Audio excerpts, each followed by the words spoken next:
Hey guys, pretty retro. Hope you guys are doing great. Now, Samsung announced their new A series, which is the Samsung Galaxy A32, 52, and 72. Now, these are the successor to the A51, 31, and 71 that we saw last year. Now, the A series is said to be the mid-tier smartphone from Samsung that offers what consumers want the most in their smartphone. That means awesome screen, awesome camera, and long-lasting battery life. And when you hear this, definitely you get reminded of that song. But anyway, today what we do have is the new Samsung Galaxy A72, which is the bigger boy of the whole lineup. Now, we're gonna unbox this and give you guys our initial impressions on how we feel about this phone in this video. So let's not waste any time and get right into it. And you're watching The Adventures of Vesper. Let's begin.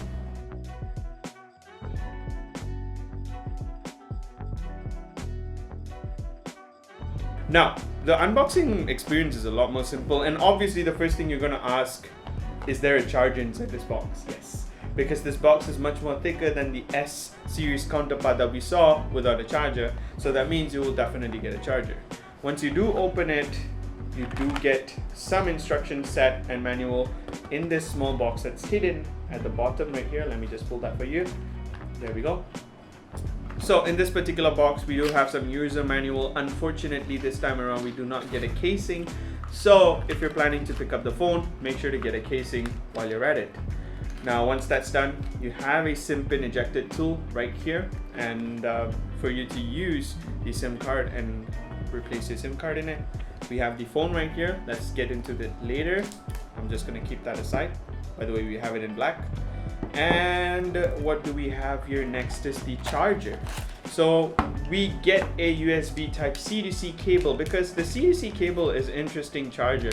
Now, it's the same one as you got with the previous S series and the previous Note series with the 25 watt support, and that means the adapter is going to be the same USB type C adapter, which you see right here. So it is the super fast charging adapter. That's really nice. You don't have to worry about spending extra penny and dime to get a charger, because they do include it with the A72, so don't worry about that. Now let's keep the chargers aside, because we're going to talk about the star of the show. Now, this is the Samsung Galaxy A72. So what we do have here is an Infinity O display, a quad camera, and IP67 water and dust resistant. I'm going to tell you a story as I peel this plastic, but I'm sure you want to hear the plastic instead. So there we go. Okay, so the interesting thing about the Samsung Galaxy A72 is that they brought back a lot of features that we saw with the original A series smartphones. That is the A3, 5, 7, and 8. There was a 9, I think. But those smartphones had a vision. So it was supposed to be the mid-tier smartphone that had a flagship experience, but at an affordable price and only covered the fair ground. Basically, as I mentioned earlier, awesome screen, awesome camera, long-lasting battery life. Now, in that phone, we remember it had IP67 rating. It had a fabulous build. Had optical image stabilization for its camera, but after one thing led to another, the phone kind of started shifting into different directions. And when the A72, or the one with the 2 series was announced, they actually brought back a lot of the features that went missing, and it came back onto the phone. So that means it's really nice to know that they brought back the IP67 water certification, they brought back OIS into their camera, and kept a really nice display and a bigger battery under the hood. So we're gonna power it up. Now, first thing, as I power it up, I definitely have to say this.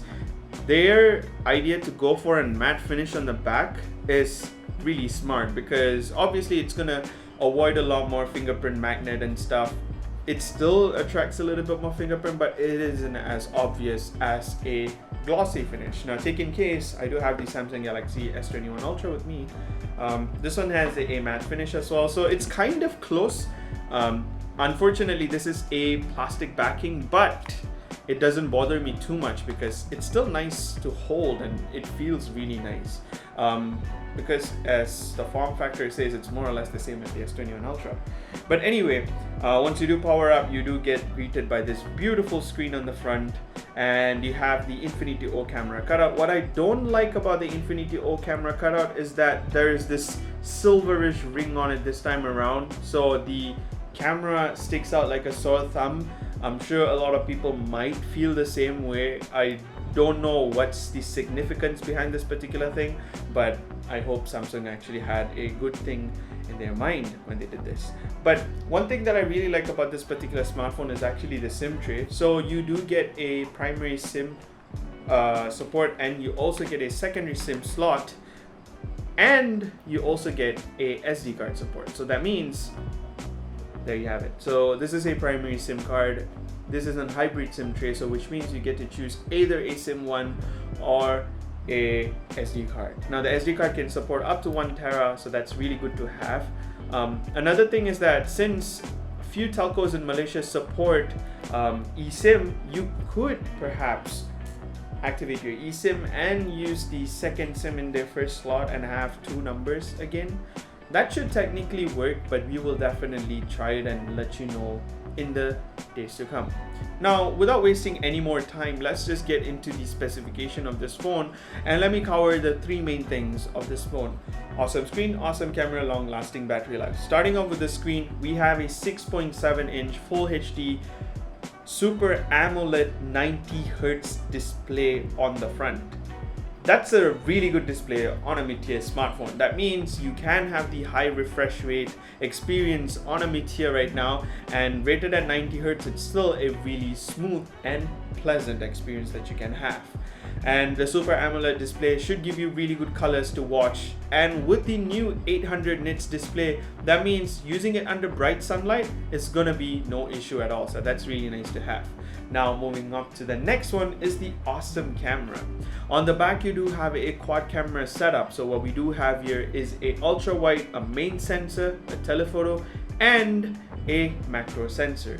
Now the ultra wide is a 12 megapixel sensor followed by a 64 megapixel primary sensor with optical image stabilization, a 8 megapixel telephoto sensor that zooms up to 3 times optical with optical image stabilization, and finally you get a 5 megapixel camera with a macro sensor. Now finally moving on to the long-lasting battery life, you get about 2 days worth of battery thanks to the 5000 milliamp hour battery that's packed under this smartphone, and it's protected by the Knox security. So if you really do want to use it for your work and you want to make sure that your data stays encrypted and safe on your smartphone, you can always turn on the Samsung Knox and take complete advantage of that, which is a really huge deal given that these days privacy is a really important factor whenever we have our data, be it on our smartphone or a desktop. And a smartphone is important because these days we rely on our smartphone a lot more than ever. That means protection is key, and having Samsung Knox in a mid-tier smartphone is definitely a good option to have. You do have support for the Samsung Galaxy ecosystem products though. That means if you were to get the Samsung tag that was announced with the Galaxy S21 Ultra, you can use along with this. If you do have the Buds Pro, you can actually pair it seamlessly, all thanks to the One UI 3.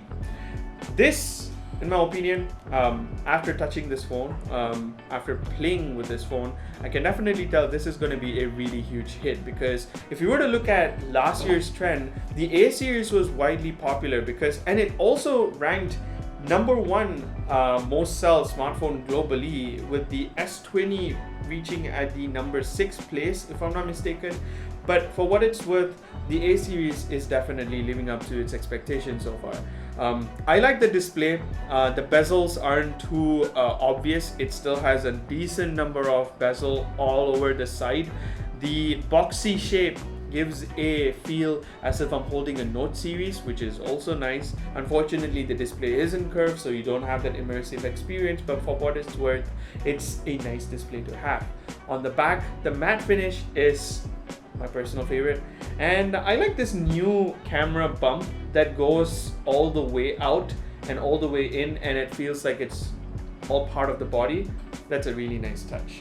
They have 4 different colors. This is the awesome black, then they have the awesome purple, awesome blue, and awesome white. You can actually check out the awesome blue video done by Koki by Nasilama Tech in the link down in the description below. So this is the black. Now, we will definitely test this phone out further, how it performs, how is the gaming experience, how is the camera, and how is the battery life, all of that in a full in-depth review coming out soon. So make sure to subscribe to our YouTube channel so that you don't miss it, and make sure to read more about this particular smartphone in the article in the link down in the description below. And huge thanks to Samsung Malaysia for sending us the Samsung Galaxy A72 for making this content happen. I'll catch you guys next time. Until then, this is Prithviraj signing off. Take care, and I'll see you guys real soon. Bye.